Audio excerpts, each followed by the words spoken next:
मैं इन सारे प्रश्नों को एक एक करके लेता हूं। सबसे पहले लेवल 1 में 2 स्टेज एग्जाम क्यों? 1,25,00,000 के आसपास स्टूडेंट्स ने अप्लाई किया है।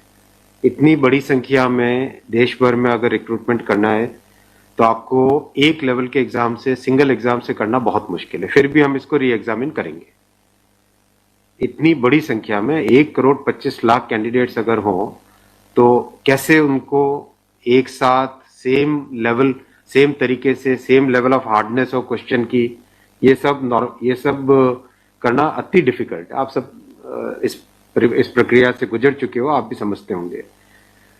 इसलिए इसके दो, एक प्रीलिम एग्जाम और उसके बाद में एक कंप्यूटर बेस्ड टेस्ट 2 इस तरह से करके किया गया। वो नोटिस में लिखा गया था कि अगर जरूरत पड़ी, अगर परिस्थिति हुई तो उसके 2 लेवल किए जाएंगे। पहला ये। दूसरा आपका प्रश्न कि 10+2 में ग्रेजुएट्स को कैसे अलाउ करें। देखिए, किसी भी एग्जाम में मिनिमम क्वालिफिकेशन का स्टैंडर्ड होता है, मैक्सिमम क्वालिफिकेशन का नहीं होता है कभी भी। ये कानूनन कॉन्स्टिट्यूशनल व्यवस्था में हम लोग काम कर रहे हैं। कॉन्स्टिट्यूशनल व्यवस्था के हिसाब से हम मिनिमम प्रिस्क्राइब कर सकते हैं, मैक्सिमम प्रिस्क्राइब नहीं कर सकते। तो 10+2 के लिए जो क्वालिफिकेशन वाला स्केल है उसमें अगर ग्रेजुएट बैठे हैं तो उसको रोकने का हमें कोई अधिकार नहीं है, किसी को कोई अधिकार नहीं है। अगर कोई नया इसके बारे में कोई नया न्यायपालिका की तरफ से कोई चीज आती तो अलग बात है, लेकिन हमारे पास कोई अधिकार नहीं है इसका। दूसरा विषय था ये। तीसरा विषय आपने रखा समय का। देखिए, शुरू में इसके लिए जो इस एग्जाम को कंडक्ट करने के लिए एप्लीकेशंस आई, दोनों के दोनों एग्जाम्स में 1 करोड़ से ज्यादा एप्लीकेशंस आई। 1 करोड़ से एप्लीकेशन ज्यादा आई तो जो एग्जामिनेशन कंडक्ट करने के लिए एजेंसी हमको हायर करनी थी, उसको हायर करने में टाइम लगा, 6 महीने से ज्यादा लगा। नेचुरली इतनी बड़ी संख्या में अगर एग्जाम करना है देश में तो अपने आप में वो एक बहुत बड़ा challenge. It's a Himalayan task, it's a huge task, it's a very very big challenging task. तो एजेंसी को सेलेक्ट किया गया। सेलेक्ट करते करते कोरोना आ गया। कोरोना के फेज में देरी हुई, लेकिन फिर भी डिस्पाइट कोरोना तुरंत दिसंबर 2020 में एग्जाम की प्रोसेस चालू हुई और despite second wave of corona फिर भी एग्जाम किया गया with all the precautions, all the safety things करके इसको लाए। जो दूसरा वाला ग्रुप बी का एग्जाम है उसमें कैट में चले गए थे बच्चे, क्योंकि करीब 5 लाख के आसपास एप्लीकेशंस ऐसी थी जिसमें फोटोग्राफ प्रॉपरली मैच नहीं हो रहा था। तो नेचुरली अगर एप्लीकेशन में फोटोग्राफ मैच नहीं हो तो उसको आप एग्जाम में कैसे लोगे, तो वो विषय आया था। तो उस विषय के कारण लोग कैट में गए थे। एडमिनिस्ट्रेटिव ट्रिब्यूनल ने जैसे ही उसका समाधान किया, फैसला किया, उसके फैसले के तुरंत बाद में हम लोगों ने एग्जाम के प्रोसेस को आगे किया। कोई उसमें देरी नहीं की।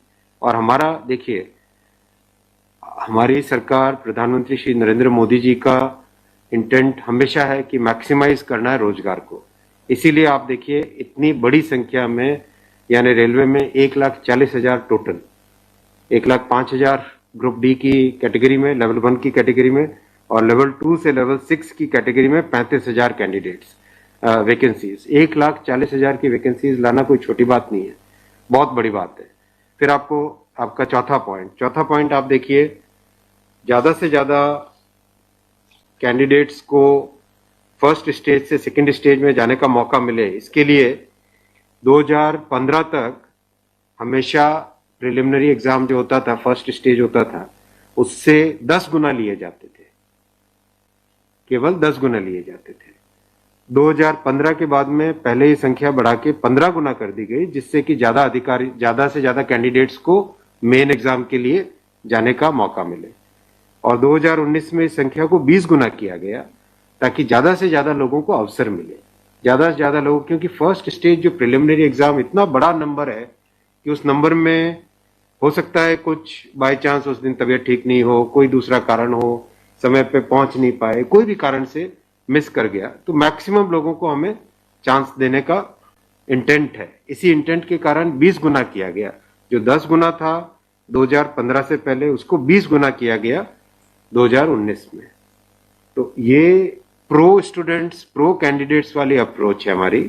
और हमारे इंटेंट एकदम नेक नियति से काम कर रहे हैं, सच्चाई से काम कर रहे हैं। देखिए, कोई भी कहीं भी एक भी जगह से कहीं कोई पेपर लीक होने की बात नहीं है, कहीं पे कोई एग्जाम के मैनिपुलेशन की बात नहीं है।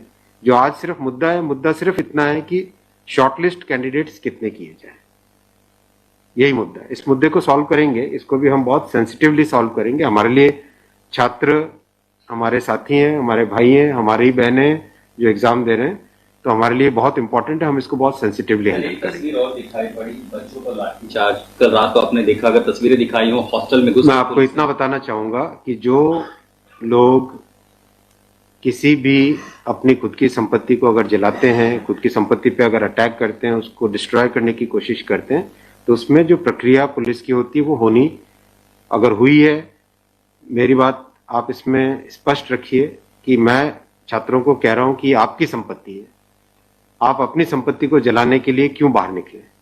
और हम आपकी बात को शुरू से सुन रहे हैं। जिस दिन आपने पहले पॉइंट रखा, उसी दिन हमने तुरंत इसका, जैसे ही दूसरे दिन ही मेरे नजर में आ गई थी बात ये, और दूसरे दिन मैंने तुरंत सारा ये टेबल मंगवाया कि आप मुझे एग्जैक्ट बताओ हर एक लेवल पे क्या वैकेंसी है।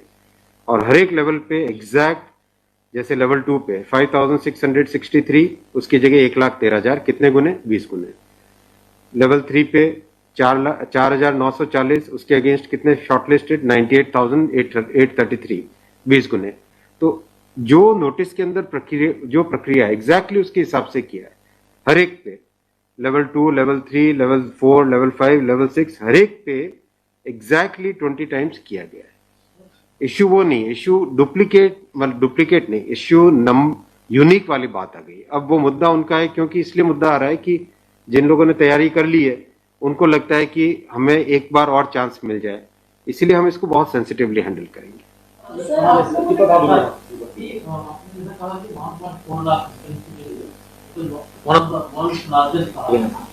As of now, how many recruitment has happened and by when all these things will be done? Because it was announced. यही तो रिक्रूटमेंट चल रहा है। देखो, इतना मैसिव, मैं आपको पूछूं कि वर्ल्ड का सबसे बड़ा एग्जाम कौन सा है? वर्ल्ड का अगर, या इंडिया का भी अगर बड़े एग्जाम्स देखें, तो बड़े एग्जाम्स में जेई बहुत बड़ा एग्जाम होता है, सिविल सर्विसेज बहुत बड़ा एग्जाम होता है, स्टाफ सिलेक्शन कमीशन का बहुत बड़ा एग्जाम। इन सब एग्जाम्स में एप्लीकेशंस की संख्या होती है 5 से 7 लाख, 8 लाख, 10 लाख। यहाँ 1 करोड़ एप्लीकेशंस हैं। आप ये तो देखिए ना कि कठिन कितना है। 1 करोड़ एप्लीकेशन, 1.25 करोड़ एप्लीकेशन, 1 करोड़ 25 लाख, 1 करोड़ 35 लाख, उसमें समय लगता है। But this is something government was aware in a country where there is so much of unemployment, and there will be vacancy like this. इसीलिए तो टाइम तो इतना लगेगा ही। अगर आपको इस एग्जाम को ढंग से करना है, इतना टाइम लगेगा, चाहे कोई करे। और उसके बाद भी आज देखा कि गया से आगजनी की तस्वीरें आ रही हैं। क्या ये कन्वे नहीं हो पा रहा है? कहाँ पर ये लैक ऑफ कम्युनिकेशन आपको लग रहा है, या मैटर पॉलिटिसाइज हो चुका है? नहीं, कुछ लोग इसका गलत फायदा उठा रहे हैं, और मैं उनसे भी निवेदन करूंगा कि छात्रों को भ्रमित न करें, कोई गलत इसका उपयोग न करें। ये छात्रों का मामला है, ये देश का मामला है, इसको हमें सेंसिटिवली हैंडल करना चाहिए, और इसमें हर तरीके से संवेदनशीलता के साथ इस मामले को लेना चाहिए। सर, कुछ छात्रों के ऊपर FIR भी दर्ज की है, कुछ पुलिस के स्टडी में भी अभी के समय में है, ऐसी खबरें आ रही हैं। आप खबरों की जांच करिए। देखो, जो पुलिस की प्रक्रिया है वो अलग चीज है। मैं अभी मुद्दा है, जो उस मुद्दे को कैसे सॉल्व करें उस पे सोचना चाहिए, हमें फॉरवर्ड लुकिंग होना पड़ेगा। सर, मेरा एक सवाल है कि जिन राज्यों में हिंसा की खबरें या फिर जो रेल रोकने का जो मूवमेंट चल रहा है, ट्रैक पे स्टूडेंट बैठे हैं, क्या उन राज्यों के मुख्यमंत्री से आपकी बात हुई है, और क्या कुछ आप लोग की इस संदर्भ में की कैसे? बिल्कुल, सब जगह लॉ एंड ऑर्डर स्टेट का जो रोल होता है, राज्यों के मुख्यमंत्रियों ने भी बहुत संवेदनशीलता के साथ काम किया है, और हम भी कॉन्स्टेंटली टच में हैं, कंटिन्यूसली टच में हैं। और जो आज कमेटी की बात भी सबके पास जा चुकी है ऑलरेडी, और मेरे ख्याल से ज़्यादातर जगह से स्टूडेंट्स ने इस विषय को स्वीकार भी किया है।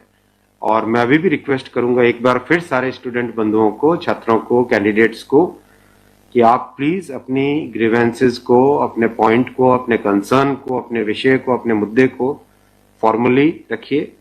हम इसको एकदम संवेदनशीलता के साथ टैकल करेंगे।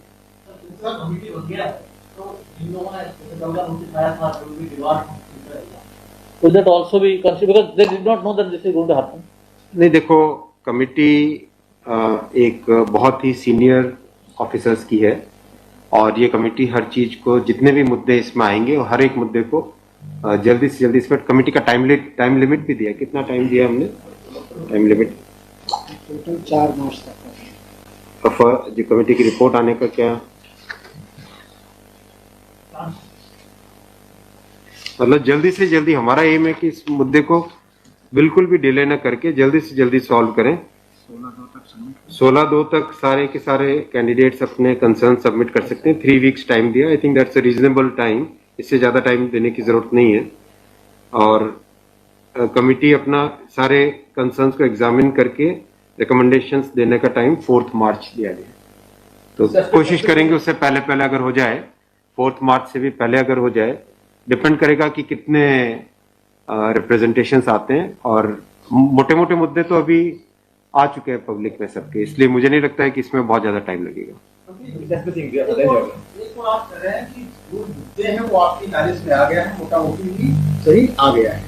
दूसरी ओर ये कि जो आपके पैरामीटर्स हैं उस पर सब कुछ सही तरीके से लिया गया है, उसी तरह से शॉर्ट लिस्ट किया गया है। फिर इसमें प्रॉब्लम, फिर उसमें कमेटी आपको रिपोर्ट क्या करेगी और करेंगे क्या? इसका मतलब अगर चेंज करते हैं कुछ तो दूसरे एक बड़ा पक्ष और भी तो विरोध करेगा। हाँ, ये इसीलिए तो मैं आपको देखो बताऊं ना, एग्जैक्ट किसी भी लेवल पे नोटिस में जो लिखा था कि 20 गुना कैंडिडेट लेंगे, अगर आपके सामने टेबल रखा हुआ है, 5,663 की जगह 1,13,000 यानी 20 गुना। 4,940 के लेवल 3 में 98,833 20 गुना। 161 के अगेंस्ट 3223 20 गुना। 17,393 347 3,47,676 20 गुना। 7,124 वैकेंसीज के अगेंस्ट 1,42,413 20 गुना। एग्जैक्ट 20 गुना है हर एक लेवल का। अब स्टूडेंट्स क्या कह रहे हैं कि जिन कैंडिडेट्स ने एक से ज्यादा लेवल में क्वालिफाई कर दिया है, राइट जी, उसके कारण सपोज मान लीजिए लेवल 3 में जो लेवल 5 का कैंडिडेट है वो भी क्वालिफाई हो गया है जी, तो वो लेवल 3 में कोई एक कैंडिडेट को जो क्वालिफाई नहीं हुआ है, उसे लगता है कि अगर उसको यूनिक के हिसाब से काउंट करते तो शायद उसको भी एक मौका मिल जाता मेन एग्जाम देने का। बराबर है, ये मुद्दा है, मुद्दा ये है। अब जो नोटिस इनवाइटिंग एग्जाम है, एग्जाम का जो नोटिफिकेशन होता है उसकी एक सैंक्टिटी है, वो कोर्ट का मैटर है, वो लीगल मैटर हो जाता है। एग्जैक्टली उसके हिसाब से किया गया एग्जाम का, एग्जाम को उसी हिसाब से कंडक्ट किया गया, उसी हिसाब से शॉर्टलिस्टिंग की गई। अब जब ये मुद्दा आया है तो इस मुद्दे को सॉल्व करने के लिए कोई ना कोई तो तरीका निकालना पड़ेगा, राइट? तो आपका जो प्रश्न है, आपका प्रश्न वैलिड है कि क्यों ऐसा। आपके सामने डेटा सामने रखे हुए हैं, डेटा आप सबके सामने है, बिल्कुल एग्जैक्ट डेटा है कोई, और ये डेटा हमने पहले दिन ही दे दिया था।